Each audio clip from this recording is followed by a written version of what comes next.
Вітаю, сябры. Мяне звуць Маша Калеснікава. Пачынаем эфірны дзень на Еўрарадыё. А мой сённяшні госць Алексей Дикавицкий. Вітаю, Алексей.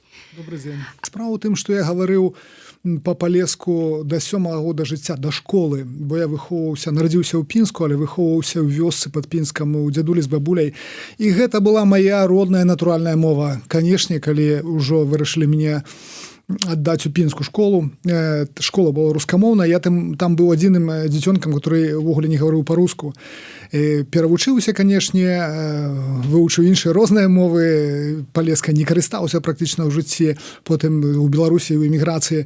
Але вось тыя 6 гадоў таму, амаль 6 гадоў, калі памерла моя мама, я застаўся у вёсцы, тады можна было паехаць у Беларусь, была гэтак званая адліга, і застаўся з бацькам на пару тыдняў, і раптам, калі пачалі прыходзіць суседзі, сваякі, проста гэта з мяне паплыло, я пачаў слухаць іх, яны зразумеў раптам ужо дарослым, будучы, вядома, што там ёсць свой космас на Палесе, што людзі яны зусім іншыя, чым у вялікіх гарадах, чым у сталіцы, незалежна ад таго, ці гэта Польша, ці Беларусь. Вось, і мне захацелася запісваць тое, што яны кажуць. Мне падалося, што там столькі мудрасці. Падавалася проста і банальна, але вельмі глыбокай. І тады я ўзяў аловак і аркуш, і як жа я буду пісаць? Як? На якой мове? Дзе? Па-беларуску не пасуе, па-руску тым больш. Па-польску, па-ангельску ніяк з тых мов, которые я ведаю. Я тады пачаў пісаць, як чуецца, так і пішацца па-палеску, і гэты пласт, гэта так званы пасіўны запас. Хто ведае замежную мову, ведае, што это калі ты ведаеш нейкую мову, але не можаш згадаць слова, але калі нехта іншы кажа гэтае слово, то ты ведаеш, што это абазначае. Дык вось гэты весь пасіўны запас, который сидзеў недзе далёка ва мне, ён пачаў вылівацца і вылазіць, і нават крыху с таким недовером глядели на меня мои земляки, что не может быть, что столичный парень приехал договорить по-нашему, по-простому. Вось. И это вышло, и вот я пачаў спачатку такие короткие апавяданні, потом верши, другая книга, так само верши, это верши и пераклады рок-хитов на палескую мову. А третья, это цалкам оригинальные поэтычные тексты, мне падаецца, что яна найбольш такая зрелая. Вось у кніжцы вашай «Онде» вы у тым ліку рэфлексавалі на падзеі 20-го года, так? Ужо зараз, здаецца, мы спрабуем адрэфлексаваць і адысці крыху ад гэтай тэмы. Вы што у вашай кніжцы новай? Ой, ведаеце, эта кніжка, яна так склалася, нават калі пачаў ёй пісаць, там гады 2 таму, тэкстаў было значна болей, і я пакінуў максімальна, пэўна, адсоткаў 30, можа 35 з таго, што было напісана, таму што рэшта падалася мне нейкай невартай, так сказаць, публікацыі на паперы. Гэтая кніжка так здарылася, зноў жа кажу, не было такога плану, яна завяршае пэўны этап у маім жыцці, я б сказаў. Тут шмат нейкіх роздумаў, вершаў, я б сказаў, змагання, але перадусім з самім сабой. Тут нема таких выразных рэфлексій, якія датычылі б палітычнай, допустим, сітуацыі ці нейкіх канкрэтных падзеяў. Гэта ў асноўным унутраны свет, прабачце, ўжо пісьменніка. Гэта зноў жа можа паказацца банальным, але я дайшоў да таго, што унутры кожнага з нас ёсць вельмі шмат цікавага. На жаль, мы рэдка у саміх сябе так дакладна заглядаем. Дык вось можна сказаць, што гэтыя вось там больш чым 70 тэкстаў, гэта размова, скажем так, з самім сабой. Давайте, может быть, послухаем что-нибудь. Давайте. Я вот, шчыра кажучы, не паспеў падрыхтаваць нейкія канкрэтныя, но вось як адкрыецца. Да? На пачатку кніжка будзе пачынацца, бо калі людзі пытаюцца, а чаму вот ты пішаш па-палеску? Чаму ты пішаш па-палеску? Для мяне это просто натуральна. По-моему, такое пытанне я нават аднойчы пачуў ад знаёмага мне добры чалавек папрок, што, маўляў, вось глядзі, беларуская літаратура ў дрэнным стане, а ты замест таго, каб пісаць па-беларуску, пішаш па-палеску. Мне падаецца, это абсалютна нейкая неабгрунтаваная думка, таму што пішацца на той мове, на якой пішацца. Нельга взяць і сказаць, вот змусіць можна, але я, пэўна, напісаў бы і па-руску, і па-беларуску, і па-польску, і можа нават па-ангельску што-небудзь, але гэта не тое. Дык вось пачынаецца такія 4 радкі. Это такі адказ на пытанне. Як втомляюся розмовляць по-польску чи язика ломати англійською, по-білоруську не вмію, як вольський, от тому і пишу популістку. Ось такі кароткі такі верш. А што тычыцца верша, хай будзе першы. Гэты верш, я яго пісаў, я не ведаю, калі, можа, даўнавата, 6, можа, месяцаў таму, але ён аказаўся ў пэўным сэнсе прарочы. Рэдкасць, але так аказалася. Хіба час вже прийти другим, що співають нові гімни, під поясаним паском тугим. Для їх хай салюти гри. І по нових крутих алгоритмах минуле б навіть не снилося, а нас гуртом кульгавих спритно скидайте до ями з сілосом. Я вже вас виглядаю, другі, як шагаєте з криком гімном. Не накинете мені пути тугії, нехай залп ліпш одразу гримне. О, такий криху войовничий вірш. Войовничий, так. І ви читаєте як сапраўдны паэт. Дякую. Сапраўдныя паэты, правда, это там, допустим, Некляеў, але... Вось як Некляеў, падобна, мне падаецца. Ну, это вельмі такое параўнанне робіць гонар. Дарэчы, тут ужо пачынаюць нам пісаць нашыя гледачы і пішуць, што па-украінску сказаў, на Палессі так не гавораць, я быў. Ну, вось пачынаецца. Ой, справа ў тым, што трэба ведаць, што гэта рэч даволі натуральная. Я не спецыяліст. Калі мне, допустим, кажуць, вось, вы там, варта было вам адражаць, там, допустим, палескія абрады. Вот недавно мне напісаў один чалавек, которого я не знаёмы з ім. Ці там яшчэ нешта. Гэта просто не моя задача. Хай займаюцца спецыялісты, нехай кожны займаецца сваім. Я не спецыяліст у абрадах, допустим.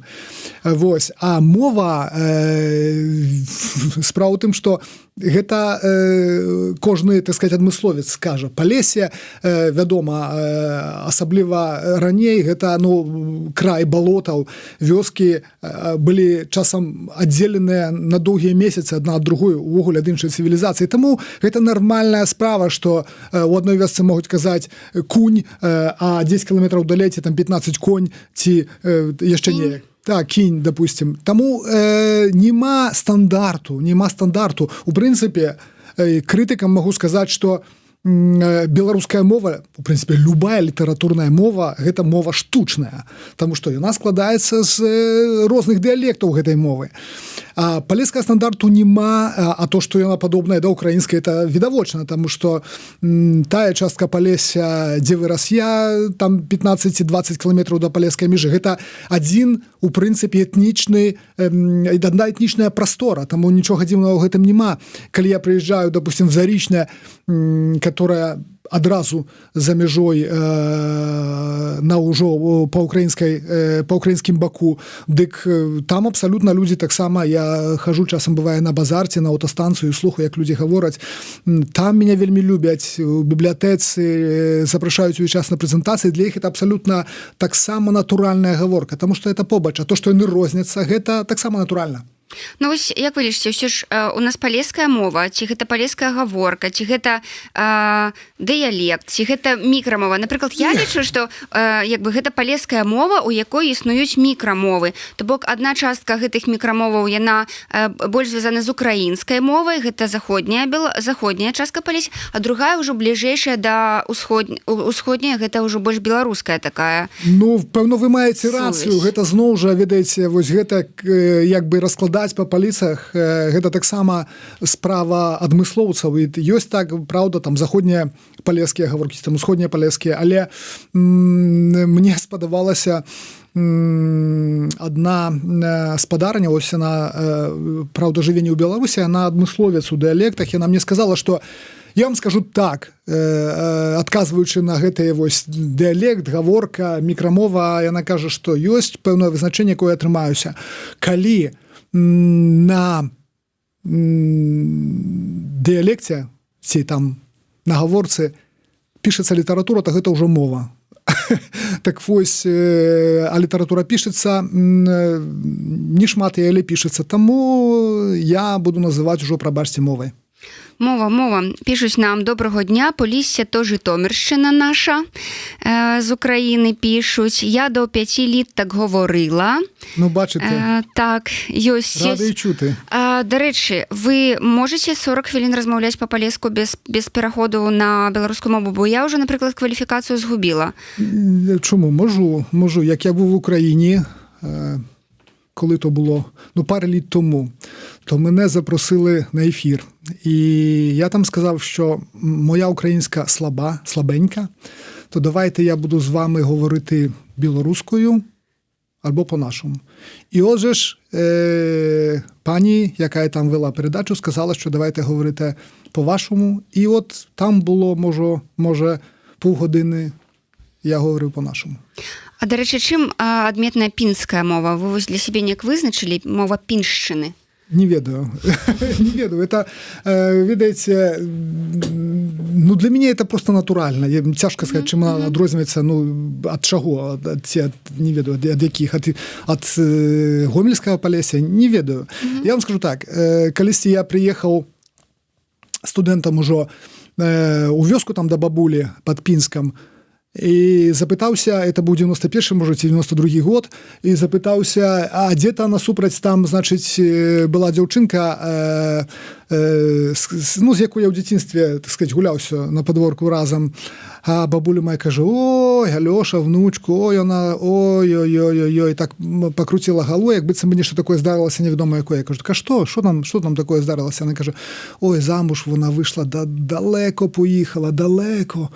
А я кажу: за кого вийшла замуж? Ой, внучку, не питай, каже: за Литвина. А я спочатку не зрозумів, я подумав, що, може, за литовця, якого вийшла замуж. Я кажу: де, за якого Литвина? Ой, да далеко поїхала, аж до Ляхович. Тобто, з пункту гледжання моєї бабулі, ось Ляховичі, Дідекані, Текані, це вже були, там були Литвини, да, тобто це нечто таке, і вона вельми переживала, що не знайшла нормального хлопця на свого, треба було свого, а до Литвинів поїхала. А палішки які є? Ось як ви бачите їх? Які риси такі властиві палішкам? Тому що всі ж кажуть: ой, Полісся, ой, палішуки. Може бути, гэта занадто романтизують гэты наш рэгіён? Я не ведаю, ці які-кольвіч рэгіён можна романтызаваць. Мне падаецца, што гэта, зноў жа, это справа, пэўна, спецыялістаў, але, ведаеце, мне падабаецца адно акрэсленне. Калі вось я з першай кніжкай выдаў першую кніжку, мне запрашалі там у розныя месцы в Украіне, і, была такая пэўная там, не то чтобы... такая схільнасць, вось намёкі такія, што, маўляў, гэта ж все-таки па-украінску, вот, можа, будзем пазіцыянаваць як все-таки украінская гэта. Я говорю: не, слухайце, гэта все-таки, і это напісана беларускім алфавітам, гэта беларуская, і я не пагаджаюся. І тады адзін, значыць, з арганізатараў маёй прэзентацыі прыдумаў такі тэрмін, і сказаў, там перадаў моему знаёмому, а той мне, он кажа: а Дзекавіцкі, палітычны беларус. Он сказал: палітычны беларус. То есть, якби, і это правда. То есть, вот я б сказал, што палішукі — это палітычныя беларусы, у сэнсе, не думаю, што зараз, калі запытаешься, я нават пробаваў это рабіць, калі бываў там у сябе, то яны лічаць себя беларусамі, да? Запытаешься, хто ты, я беларус, але рысы все-таки крыху іншыя, так? Мова, вядома, у гучанні фанетычна бліжэйшая да мовы украінскай, але нема таксама такіх вось казацкіх рысаў у палішукоў. Яны маюць больш, можа, беларускія рысы з мовай падобнай больш да украінскай.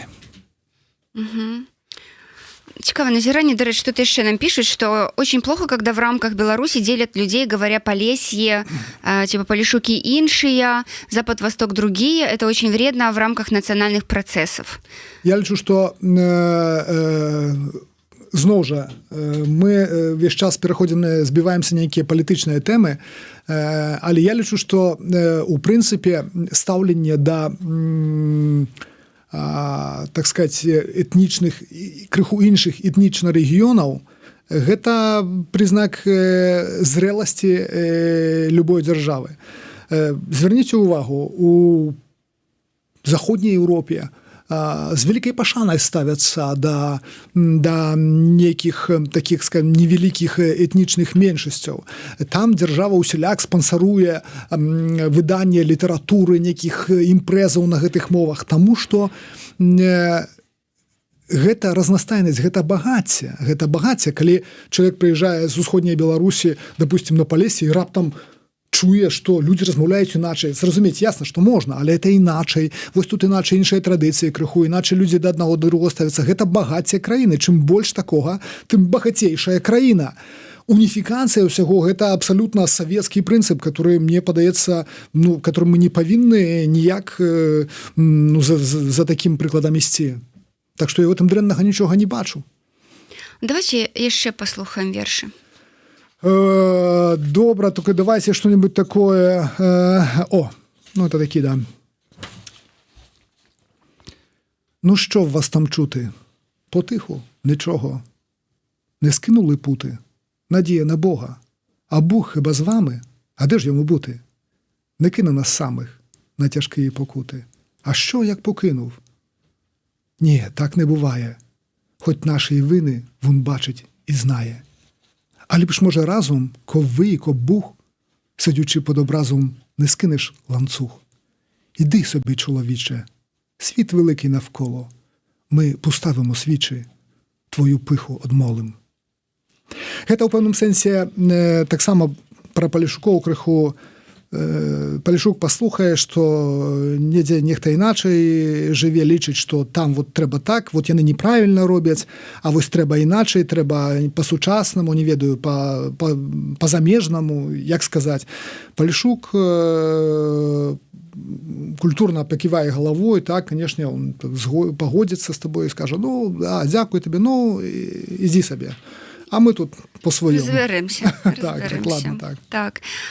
До речі, чому у горадзе вясковая мова гэта сорамна? Чаму ўсе, калі прыязджаюць у горад, стараюцца як мага хутчэй перайсці вось на тую мову, у якой гавораць у гэтым горадзе? Это спадчына, зноў жа, это спадчына савецкіх часоў. Мы добра ведаем, што зрабіць кар'еру, допустим, у савецкай Беларусі, калі ты не гаворыш альбо гаворыш дрэнна з акцэнтам на расійскай мове было немагчыма. Таму усяляк людзі стараліся пазбыцца акцэнту, навучыцца гаварыць па-расейску, каб ісці наперад там па лесвіцы службовай, партыйнай, якой хочаце. З другого боку, я ж вучыўся ў савецкай школе, я скончыў школу ў Савецкім Саюзе і ведаю, як усяляк гларыфікавалася менавіта расейская мова. Да, вось вядома было, відавочна было ў савецкай школе, што ўсё самае лепшае, самае высокае і чыстае, гэта ўсё па-расейску. А па-беларуску там маем 2 гадзіны ці колькі там, ці гадзіну ў тыдзень. Вядома, там можна пра лапці, пра гаротную долю, там там можна па-беларуску, так, нейкі там абрады. А ўсё, вядома, самае высокае па-расейску. І гэта такая, на жаль, такая спадчына. У гэтым сэнсе Палешукі ўвогуле былі людзьмі трэцяга гатунку, таму што вядома, трэба было, пераехаўшы з вёскі ў горад, трэба было навучыцца, прынамсі, гаварыць, беларусу можна было зрабіць кар'еру, скажем, з беларускай мовы ў нейкіх навуковых, допустим, колах. Палешуку не, яму трэба было ведаць і беларускую мову, і расійскую, калі хацеў ісці, нечага там дабіцца. Є ще питання. Олексій, чи ви бачите сни на своїй мові? На якій мові сваритеся? Про сни, дякую за питання. Ви знаєте, що я подумав про сни, що я там не говорю в тих снах. Воно картинки бачу. А ось на якій мові сваритеся, я думаю, што гэта все-таки мешанка мов. Увогуле, я вам скажу так, была б моя воля, і я, у принципе, так у побытовым з жонкой, допустим, так у мяне часто здараецца, што я говорю мешанкай мов, тому што у кожнай мове ёсць пэўныя акрэсленні, пэўныя слоўцы, которые найлепей пасуюць да дадзенай сітуацыі. І калі ўсе ў хаце гучаць прынамсі некалькі моў, то няма праблем, каб, прабачце, і сварыцца, таксама мацюкнуцца, допустим, на іншай мове, правда, альбо нешта назваць, нават гаворучы на адной мове, нешта назваць на іншай мове, ці сказаць, уставіць нейкі сказ ці слаўцо з іншай мовы. Так, была б моя мова, была б моя воля, прабачце, была б моя мова, да, была б яшчэ і моя мова. Была б моя воля, я бы і публічна так гаварыў, на такой мешанцы, але тады скажуць, што непісьменны дзікавіцкі, таму я стараюся ўжо на мове, на якую ў дадзены момант гавару, прынамсі старацца чыста гаварыць. Пішуць нам яшчэ, я ў дзяцінстве думала, што Паляшук гэта нейкі лесавічок. Нешта ў гэтым ёсць? Ёсць, канешне. Нешта ў гэтым ёсць, да. Лясы, балоты, наша ўсё. Так, яшчэ пытаюцца... Правакатыўна, відаць, такое пытанне, хто каго больш прыгнятае, палешукі беларусаў ці беларусы палешукоў? Чаму адразу трэба прыгнятаць? Я не ведаю, хто такой. Меня не прыгнятаюць беларусы, я беларусаў не прыгнятаю таксама. Таму што, я ж сказаў на пачатку, я палітычны беларус, таму як жа я магу сваіх прыгнятаць? Незразумелая пастаноўка пытання.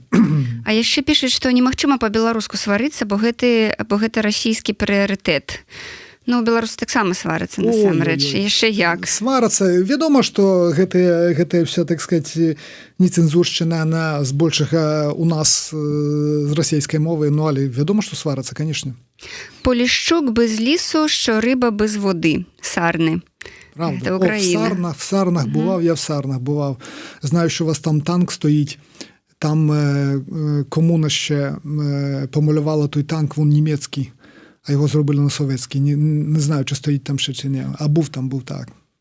Давайте про Пінск. Пінск – это столица Полесья, бо некоторые ж кажут, что Мазыр... Ой, не, ну слухайте, вот это провокативное питание. Это провокация. Конечно, Пінск, ну відомо, що Пінск. Падаецца, што акурат Пінск, як сталіца Палесся, мусіў вакол сябе ўсё ж згуртаваць палешукоў, праўда, і гэтую мову неяк папулярызаваць, вось займацца папулярызацыяй рэгіёна. А ці гэта ёсць? Мне падаецца, што... Нема, ну былі ж такія спробы напрыканцы 80-х, пачатку 90-х. Это вы пра Палескую Народную Рэспубліку? Ну, так да, на жаль, за гэтым, напэўна, я шчыра кажучы, нават не разбіраўся, але праўдападобна за гэтым стаялі спецслужбы, бо савецкія службы, мы добра ведаем, як яны умеюць добра сварыць народы вось на такіх памежных рэгіёнах, скажем, у Малдове, там, у Грузіі, дзе хочаце, вось, Арменія. Так што там, пэўна, хацелі гэтаксама зарабіць такое месца канфлікту. Але акрамя гэтага выдавалася газета, быў фестываль песні палескай, так што нешта там было. Но, бачыце, зноў жа, у краіне Беларусі, дзе нішчыцца ўсё беларускае, дык якое ж тут зацікаўленне ў дзяржавы можа быць яшчэ нейкімі іншымі дыялектамі ці мовамі, як хочаце завіце. Так што, на жаль, такога няма, але я перакананы, што палеская мова ўсё-такі жывучая, і я думаю, што час такі яшчэ будзе. Вы думаете, у вашай вёсцы захоўваецца мова? Таму што ў нашай ўжо амаль што памерла. Моладзь не размаўляе на ёй. Ну, калі ёсць моладзь, скажем так, калі ёсць, но, ведаеце, у пэўным сэнсе захоўваецца. Мне, прынамсі, так падаецца. Мне спачатку было вельмі цяжка як бы арыентавацца, ці гэта так, ці не, таму што усе, так сказать, аднавяскоўцы, ці суседзі, которые прыходзілі у хату дзедаўскую, которую, на жаль, зараз хочуць забраць у мяне. Так яны адмыслова стараліся гаварыць па-расейску, як умеюць. Таму што, ну як жа ж, вот наш Олексійко прыехаў з Варшавы там в столицы жыве дэдам, яму по-нашаму, то і яны стараліся гаварыць, значыць, па-руску. Ну так сабе, ім толькі падавалася, зрэшты, як нам усім у Беларусі, большасці з нас падаецца, што мы добра гаворым па-расейску. Вось. А потым толькі, калі ўжо, так сказаць, я ўвайшоў у давер, скажам так, то тады пачалі са мной гаварыць. І калі я ўжо пачаў нармальна размаўляць праз некаторы час, там праз тыдзень, паўтара, тады я зразумеў, што эта мова глыбока сядзіць. Зрэшты, я рабіў такі эксперымент, калі вот можна было там 16 год, 17 год, 2017 год. Допустим, калі я, будучы, ну вот, ехаў там недзе па справах і быў на спатканні апрануты, допустим, у гарнітур, там, марынарка, все заходзіў і гаварыў па-палеску, там, зважте мне паўкіля ковбаски у Пінску, у краме. Нікого это не выклікала, увогуле некая, так як бы, нават маладая дзяўчына могла быць прадавачкай, она такая, ну так, там, і, значыць, ніхто мне, а ў Менску даводзілася чуць, калі гаварыш па-беларуску, што гаварыце там нармальна, допустим, что-нибудь такое. Так што я з гэтага зрабіў выснову, што все-таки, она, конечно, никакая не навуковая, это просто уласнае назіранне, што палеская мова даволі жывучая. Іншая справа, што ніколі не было нічога такого па-нашаму, чым можна было б ганарыцца. Я памятаю, што нават у пэўным сэнсе мой спакойны бацька крыху перажываў, бо калі пачуў, што я збіраюся кніжку выдаць па-палеску, такі, сынок, да, як же это по-нашему, да не, може не трэба, ну, чтобы это, ну, летні там людзі сміяцца будуць, допустим, так, і ніхто не верыў з маіх навязкоўцаў, што гэта будзе зроблена. Ну, я зрабіў, і тады яны там все з гэтымі кніжкамі фатаграфаваліся, адзін другому перадавалі, так што, вось, калі ёсць чым ганарыцца на сваёй мове, то ёсць нейкі штурчок да развіцця. Я спадзяюся, што мы яшчэ не страцім канчаткова такую магчымасць, калі не будзе ўжо носьбітаў. А вы памятаеце сваё дзяцінства вось гэтае ў вёсцы палескай? Слабенька, але памятаю, так, это было вельмі даўно, это было 45 гадоў таму, але я вырас у вельмі цёплай такой атмасферы, пра мяне вельмі дбалі, бабуля з дзядулі, хаця яны тады ўжо былі даволі пажылыя, ім было за 70, але яны вельмі пра мяне дбалі, я не хварэў там, я там быў такі упітаны, значыць, вельмі яны пра мяне клапаціліся, так што я цёпла ўспамінаю і хатнія жывёлы, которые у нас былі, коня і карову, і все, як дзед размаўляў з гэтымі жывёламі, як, допустим, карова раптам уначы пачала радзіць і так далей. То есть маса добрых успамінаў. Шкада, што здымкаў няма. Нейкія святы хадзілі ў калядкі? Хадзілі. Ну, я яшчэ малы быў, хадзіцелі да нас прыходзілі, мой дзед, зрэшты, што пераняў потым і бацька, ён лічыў, што падобныя традыцыі трэба усяляк захвочваць людзей для таго, чтобы тыя традыцыі, значыць, ён вельмі шчодра узнагароджваў калядоўшчыкаў. І гэтаксама мой бацька, таксама, калі мы хадзілі там ужо падлеткамі калядаваць у Пінску, то ўсе летні чарга была да майго бацькі, бо ён, калі хтосьці даваў там, допустим, 50 копеек ці там рубель, то бацька даваў 5 рублёў, 10 рублёў. Он лічыў, што на гэтым нельга шчаджаць, што трэба падтрымліваць, калі вот, ну, падлеткі хоць вывучаць там некалькі сказаў тых калядак. Дарэчы, я памятаю, што упершыню бачыла каляду ў Пінску менавіта, ў Пінкавічах. У нас на Іванаўшчыне, вось у маёй вёсцы чамусьці гэта ўсё не прыжылося, і класна, што ў Пінску яшчэ гэта ўсё трымаецца, спадзяюся, і дагэтуль. Спадзяюся, што трымаецца, цяжка мне зараз сказаць, але, ну, вельмі спадзяюся, што трымаецца. Давайце яшчэ вось пра мудрасці. Вы нейкія палескія мудрасці несеце пра сваё жыццё? Так. І ў першай кніжцы іх ёсць даволі шмат. Яны там, скажем так, я іх апрануў у такія кароткія апавяданні, але іх ёсць даволі шмат. Допустим, адзін аднавязковец расказваў мне пра тое, што, і гэта ёсць у кніжцы, расказваў мне пра тое, што от ты заўважыў, кажа, што людзі на старасць яны цягнуцца да зямлі, бо становяцца такімі гарбатымі, да, ўсё, як кажуць, от до зямлі тягне, вже старий, то до зямлі тягне. А ён кажа, а ведаеш, я думаю, що це не таму.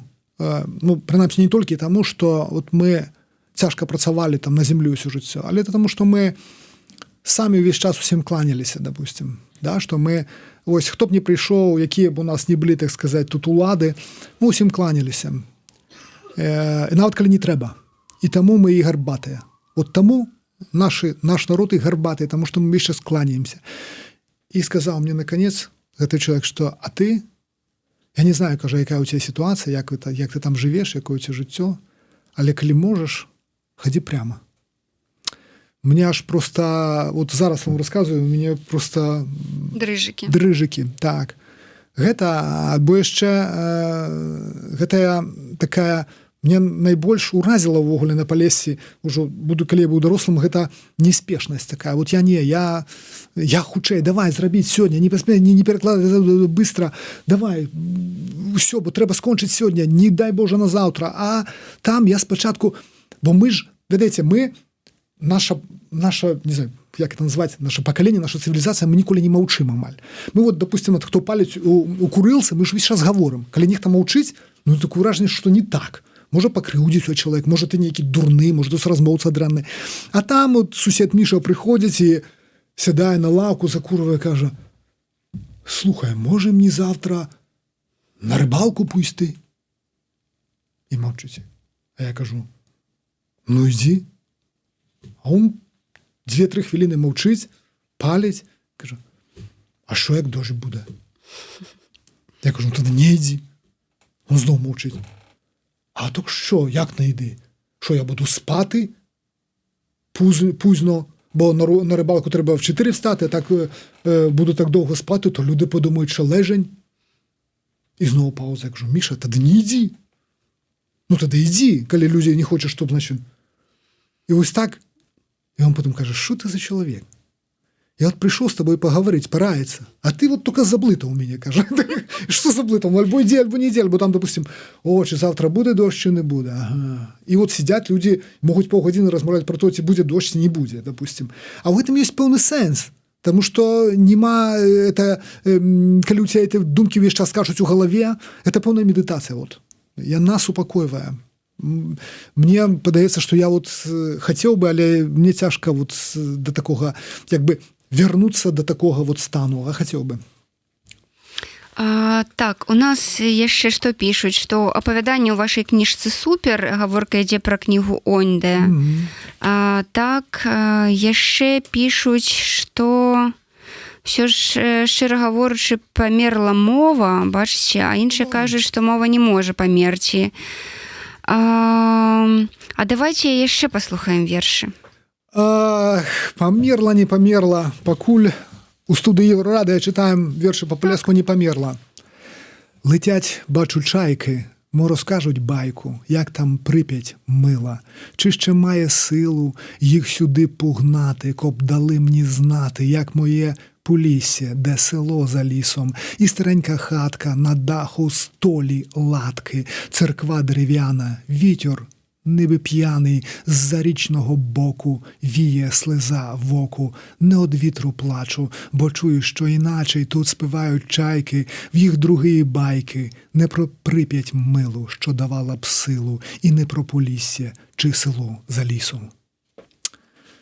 Ось так. Пригоже. Сумуйте по-пінську. Ой, вы знаете, часам так. Я уже неяк это так не успрымаю. Раней эти першыя 2 гады в эміграцыі, я недавно только это пачаў расказваць, але першыя 2-2,5, можа, гады это быў просто кошмар.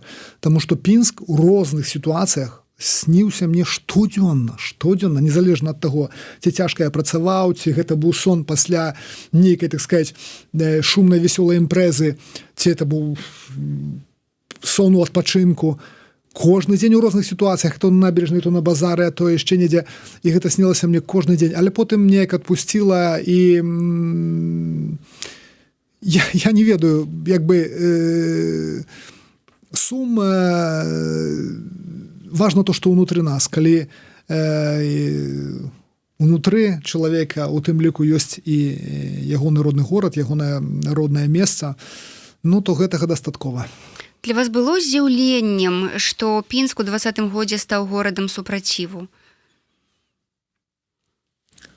Крыху было, шчыра кажучы, крыху было, хаця вот ведаеце, з аднаго боку, а з другого боку, памятаючы 80-е, дзяцінства сваё, ну, скажем, можа, юнацтва, памятаючы тое, якія там былі зацятыя бітвы, напрыклад, паміж раёнамі, бо это былі бітвы, это не былі сутычкі, там былі па некалькі сотняў чалавек з нейкімі дубінамі, з нейкімі цыпамі да бензапілы і гэтак далей. Гэта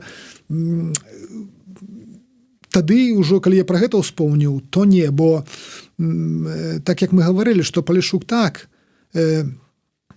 паківае галавой, выслухае вас і пагодзіцца да часу, пакуль ужо моцна не лезуць да яго. А калі ўжо лезуць, а тым больш, калі наплівалі, скажем, прямо людзям у душу, то тады ёсць выбух. Алексей, што рабіць, каб захаваць унікальнасць гэтага рэгіёна? Вы ведаеце, я думаю, што гэта тое самае, як і з усім. Мы крыўдуем, допустим, часта, я маю на ўвазе, мы, беларусы, крыўдуем часта, што вот, глядзіце, літоўцы забралі ў нас герб, а палякі забралі ў нас, не знаю, паэта ці кампазітара, а яшчэ нехта ж нешта забраў, а ўвогуле, ну, справа ў тым, што захаваць такія фундаментальныя рэчы, так вось, чтобы яны былі прысутныя на відавоку, можа дзяржаўная палітыка. Добра, што ёсць людзі, арганізацыі, актывісты, якія займаюцца гэтым гісторыяй, там літаратурай і так далей. Гэта ўсё файна. Дзякуючы гэтаму увогуле мы гаворым пра такія тэмы. Это страшна важна. Але калі няма дзяржаўнай палітыкі пэўнай, то, ну, вядома, што суседзі расцягнуць все найбольш карыснае. Это як у хаце няма гаспадара, дык паволі гібее гэтая хата, хтосьці сабе адно ўзяў, хтосьці другое высцягнуў з этой хаты, да і ўсё, калі там нікога няма. Гэтаксама і з краінай, гэтаксама і з унікальнасцю рэгіёна. У меня адна надзея толькі на тое, што калі беларуская як бы мэтанакіравана нішчыцца, то на палескае, можа, увагі не звяртаюць. Хаця, ў прынцыпе, на што там увагу звяртаць, калі б это было нейкія выдавецтвы, нейкая там перыёдыка, ну, тады, можа, так, але так, у прынцыпе, ну, вось такая, на жаль, складаная сітуацыя, але я веру ў тое, што новая Беларусі вельмі рэкамендую, звяртаю увагу тых, хто будзе на чале гэтай вольнай Беларусі, з пашанай, з павагай ставіцца да нашага багацця, якім ёсць у тым ліку і культура і мова Палесся. Так што хай пра гэта памятаюць. А калі выйдзе кніжка і як яна будзе называцца? Кніжка выйдзе, мае выйсці ў сярэдзіне студзеня, яна ўжо цяпер вярстаецца, будзе ў друкарні на пачатку студзеня. 18 студзеня я хочу зрабіць великую прэзентацыю гэтай кнігі, бо это акурат мой дзень народзінаў, я падумаў, што найлепей яго будзе святкаваць менавіта так. Усе, хто захочуць мяне з народзінамі павіншаваць, могуць прыйсці, замест падарунка набыць кніжку, я яе падпішу, гэта хутчэй за ўсё будзе ў беларускім доме. Кніжка, я ўжо прашу прабачэння, выбраў крыху папсовую назву, она будзе называцца Палішук 2.0. Ну, чтобы нешта сучаснае, а то дзіўныя нейкія слоўцы, то оньда, то світомузыка, я зразумеў, што не так разумеюць і адно і другое, так што Палішук 2.0, тым больш, што яна у пэўным сэнсе унікальная, гэтая кніжка напісаная па-палеску, арыгінальна, беларускім алфавітам, яна гэтаксама транслітараваная на украінскі алфавіт, і тут мне дапамог стары вось такі сябра палескай справы, прафесар Юрый Громік, прафесар, проректор Волынскага універсітэту ў Луцку.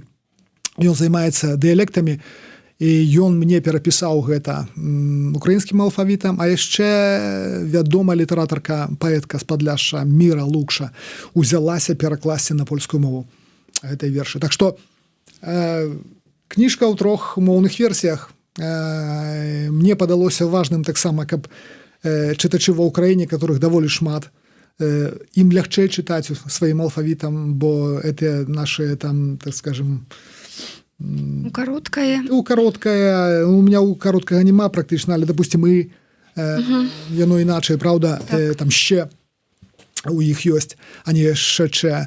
Вось ім будзе лягчэй чытаць, а паколькі у меня ёсць, можа не так шмат, але ёсць пэўная колькасць блізкіх і дарагіх мне людзей, палякаў, маіх сяброў, і яны людзі культурныя, яны прыходзяць на прэзентацыі маіх кніжак, але, на жаль, большасць не разумеюць. Ну, прыходзяць, таму што лічаць, што гэта абавязак прыйсці да сябра на прэзентацыю. А вось гэтым разам у іх будзе магчымасць прачытаць гэта па-польску ў перакладзе Міры Лукшы, который мне падаецца, гэтыя пераклады мне падаюцца даволі файнымі. Супер, то можа на развітанне які-небудзь у вас есть развітальны верш? Боже ты мой, ёсць зараз што-небудзь такое. Ну, давайте.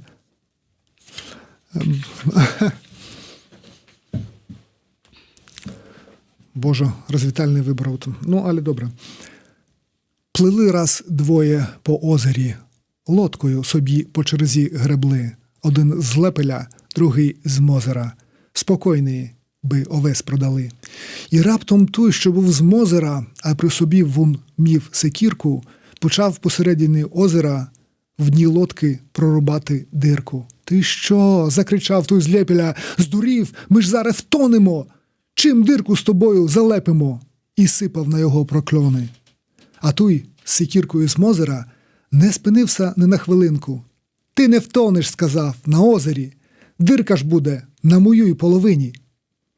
Отказати не вспів той з Лепеля, тому що з секіркою з Мозера лодка з диркою незалепленою разом з ними пішла на дно озера. Невесёлы верш, але гэта пра тое, што мы ўсе разам і не варта думаць толькі пра сябе і думаць, што калі ты нешта робіш, то іншыя ад гэтага не пацерпяць. Так што я думаю, што і беларуская, і палеская беларуская літаратура, пісьменства у адной лодцы трэба старацца ўсімі спосабамі падтрымліваць і ўжо, не дай Божа, у гэтай лодцы не рабіць дзірак. Дзякуй вялікі, Алексей. Дзякуй за запрашэнне. Я нагадаю, сябры, сёння нашым госцем стаў Алексей Дзікавіцкі, беларускі журналіст, медыа-менеджер, пісьменнік, які піша на палескай мове. Добрага дня, да пабачэння. Дзякуй, да пабачэння.